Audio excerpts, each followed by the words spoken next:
Good morning student. आज हम class 9th का चैप्टर 5 स्टार्ट करते हैं, fundamental unit of life.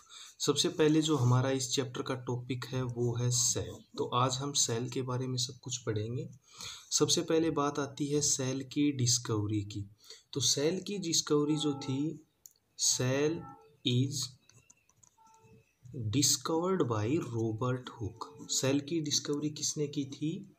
Scientist हैं जिसका नाम है रॉबर्ट हुक। ओके, कब की थी? इन 1831। तो 1831 में रॉबर्ट हुक ने सेल की डिस्कवरी की। कहाँ पे की?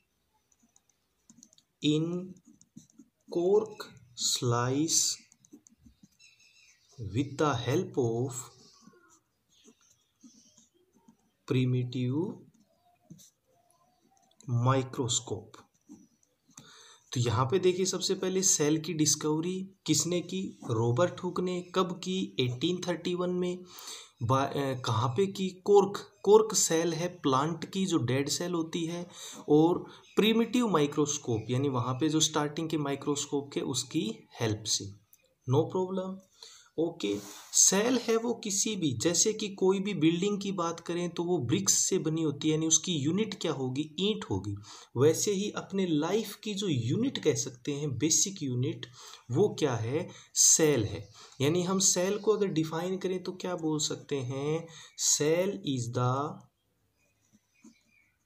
Structural and functional unit of life. तो एक तरीके से ये डेफिनेशन हो गई, structural and functional unit of life. Cell है वो सबसे छोटी यूनिट है और सबसे फंक्शनल यूनिट है लाइफ की। या फिर आप बोल सकते हो it is the basic unit of life. तो ये एक तरीके से आप सेल को क्या कर सकते हो? डिफाइन कर सकते हो। अब यहाँ पे बात आई, सेल की डिस्कवरी जो रॉबर्ट हुक ने की थी वो डेड सेल की थी। तो अगर आपको पूछे who is the discoverer of cell, तो रॉबर्ट हुक आएगा। Who is the discoverer of dead cell, तब भी रॉबर्ट हुक आएगा। लेकिन लिविंग सेल की डिस्कवरी की थी ल्यूवेनहोक ने। तो हम एक और लिखते हैं, ल्यूवेनहोक साइंटिस्ट का नेम है। इन्होंने 1674, इनका कार्यकाल का टाइम है ये, discovered the free living cell. यानी ल्यूवेनहोक ने क्या किया था? लिविंग सेल की डिस्कवरी की थी। ओके, तो यहाँ पे देखिए दो क्वेश्चन है। Discovery of cell Robert Hooke आएगा, डेड सेल की डिस्कवरी भी रॉबर्ट हुक ने की, लेकिन लिविंग सेल की डिस्कवरी किसने की थी? ल्यूवेनहोक ने की थी। उसके बाद में हमारा नेक्स्ट सेल में हम लेते हैं सेल थ्योरी, जो कि सबसे इम्पोर्टेंट आपका टॉपिक है और एग्जाम में कंफर्म पूछा जाता है। तो सबसे पहले सेल थ्योरी किसने दी थी? तो सेल थ्योरी दी थी दो साइंटिस्ट ने।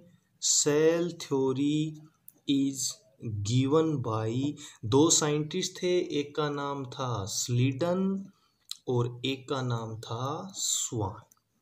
तो सेल थ्योरी किसने दी? स्लीडन एंड स्वान ने। इन्होंने क्या क्या बताया? इन्होंने दो पॉइंट्स बताए थे। सेल इज द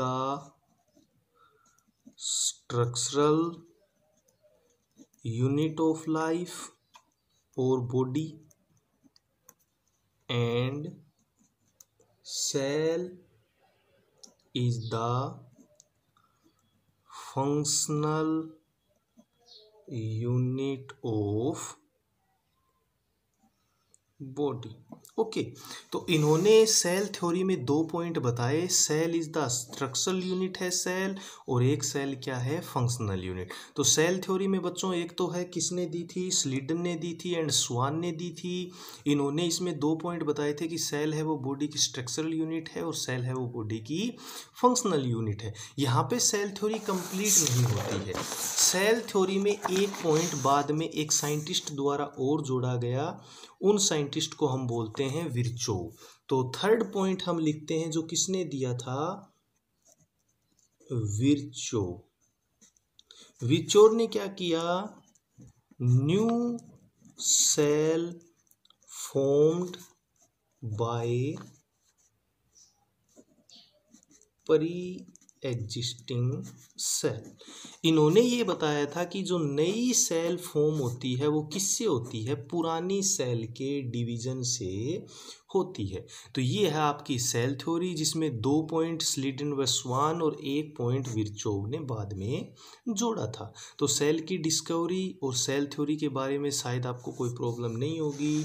नेक्स्ट हम लेके चलते हैं, सेल में ही हमारे पास एक टॉपिक आता है, टाइप्स ऑफ ऑर्गेनिज्म, या फिर इसको आप ये भी बोल सकते हैं types of cell basis on a number.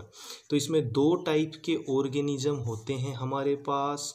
One is unicellular. बच्चों देखो नेम से ही पता चल रहा है, यूनि का मतलब होता है वन, सेलुलर यानी सिंगल, यानी जो सिंगल सेल से बने होते हैं।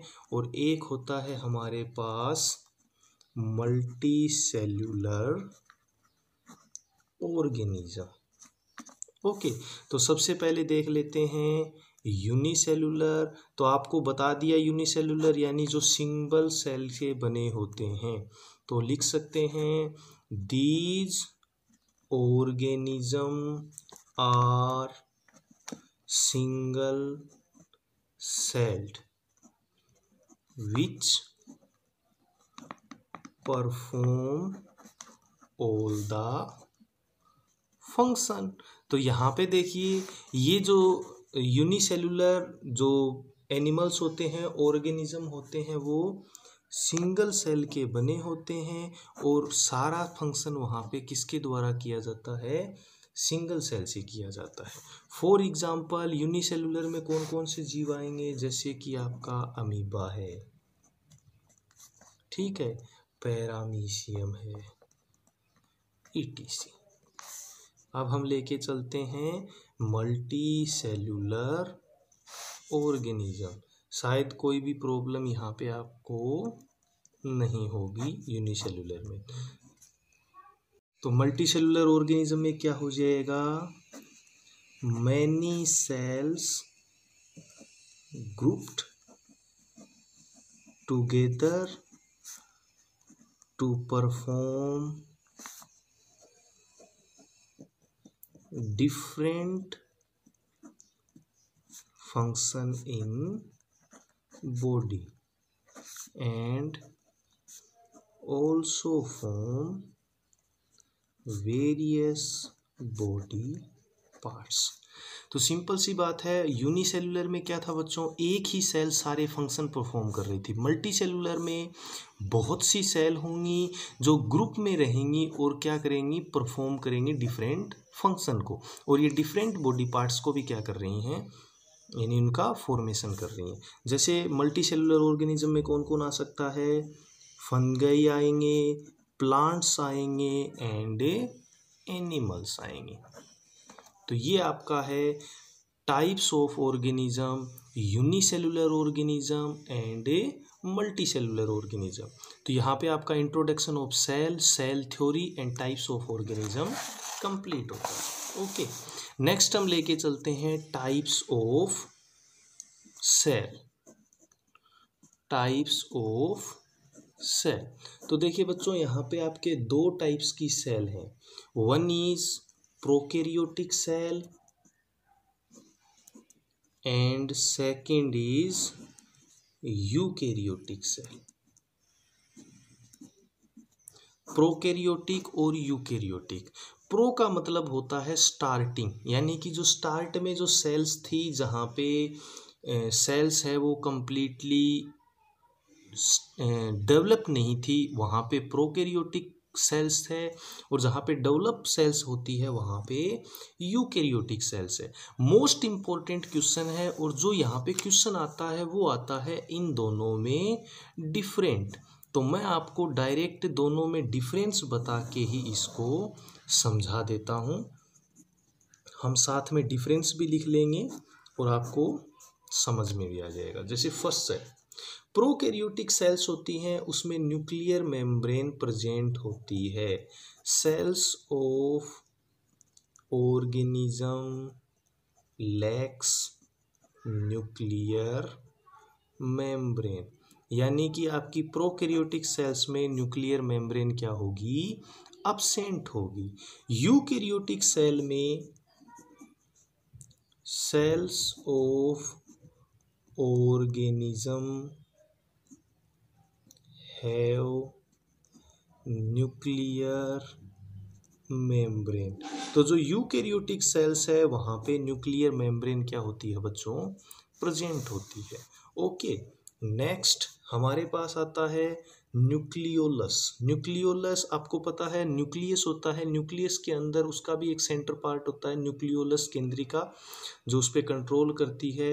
तो न्यूक्लियोलस आपके प्रोकैरियोटिक सेल में क्या होता है, अब्सेंट होता है, जबकि न्यूक्लियोलस आपके यूकैरियोटिक सेल में क्या होगा, प्रेजेंट होगा।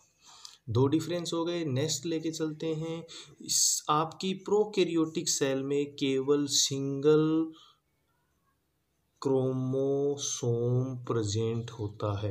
इसको मैंने ज़्यादा डिस्क्राइब इसलिए नहीं किया है कि प्रोकैरियोटिक और यूकैरियोटिक सेल्स है उसके बारे में आप 8th क्लास में इंट्रोडक्शन पढ़ चुके हो, तो ज़्यादा डिस्कस की ज़रूरत नहीं है। आपको मैं डायरेक्ट डिफरेंस बता रहा हूँ विद एक्सप्लेनेशन। तो यहाँ पे सिंगल क्रोमोसोम्स प्रेजेंट होता है, यहाँ पे सिंगल और multi both type of chromosomes present होते हैं। नेक्स्ट लेके चलते हैं, प्रोकैरियोटिक सेल्स वाले जो जीव होते हैं, जो एनिमल्स होते हैं, जो ऑर्गेनिज्म होते हैं, वहाँ पे रिप्रोडक्शन हमेशा कैसा होता है, एसेक्सुअल। और जो आपकी यूकैरियोटिक सेल है यहाँ पे sexual and asexual both type का रिप्रोडक्शन होता है। ठीक है, नेक्स्ट आपका जो होगा,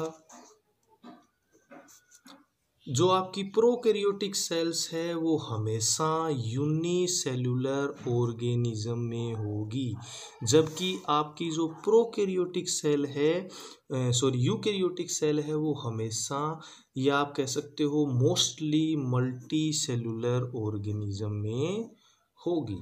ओके, नेक्स्ट ले लेते हैं डिफरेंस।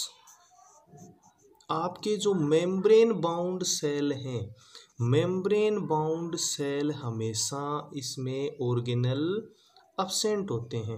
आपको पता है आपकी जो सेल है उसमें डिफरेंट टाइप्स ऑफ ऑर्गेनल हैं, जैसे कि माइटोकॉन्ड्रिया है, राइबोसोम है, कुछ पे सिंगल मेम्ब्रेन होती है, कुछ पे डबल मेम्ब्रेन होती है और कुछ पे विदाउट मेम्ब्रेन होती है। तो जो मेम्ब्रेन वाले जितने भी ऑर्गेनल हैं, for example mitochondria double membrane है, तो ये सारे के सारे ऑर्गेनल हैं वो प्रोकैरियोटिक सेल में अब्सेंट होते हैं, जबकि आप यूकैरियोटिक की बात करो तो सारे के सारे क्या होते हैं, प्रेजेंट होते हैं। सर यहाँ पे आप एक एग्जांपल भी लिख सकते हो, जैसे कि माइटोकॉन्ड्रिया। तो अब आप ये लिख सकते हो कि माइटोकॉन्ड्रिया यूकैरियोटिक में ये क्या है, डबल मेम्ब्रेन ऑर्गेनल है। तो ये आपका यूकैरियोटिक में प्रेजेंट होगा, जबकि प्रोकैरियोटिक में अब्सेंट होगा। नेक्स्ट ले लेते हैं, आपका जो सेंट्रियोल होगा वो सेंट्रियोल हमेशा अब्सेंट होगा किसमें, प्रोकैरियोटिक सेल में, जबकि सेंट्रियोल यूकैरियोटिक सेल में क्या होता है, प्रेजेंट होता है। और सेंट्रियोल आपको पता है कि ओनली किस सेल में होता है, एनिमल सेल में होता है।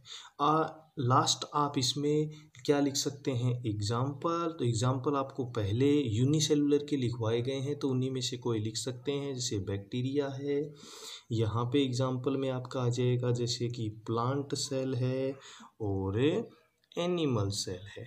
तो यहाँ पे आपके 8 डिफरेंस हो गए, मेरे हिसाब से सफिशिएंट डिफरेंस हैं। अगर एग्जाम में ये क्वेश्चन पूछा जाता है तो आप इजीली इनका आंसर दे सकते हैं। तो ये हमारे पास कंप्लीट हुआ बच्चों अपना topic type of cell, prokaryotic and eukaryotic cell. आपका यहाँ पे बच्चों इंट्रोडक्शन ऑफ सेल, इसके अलावा types of organism, cell theory and types of cell, ये टॉपिक कंप्लीट होते हैं। अगर कोई भी प्रॉब्लम हो तो आप कमेंट बॉक्स में बता देना, मैं आपको समझा दूंगा।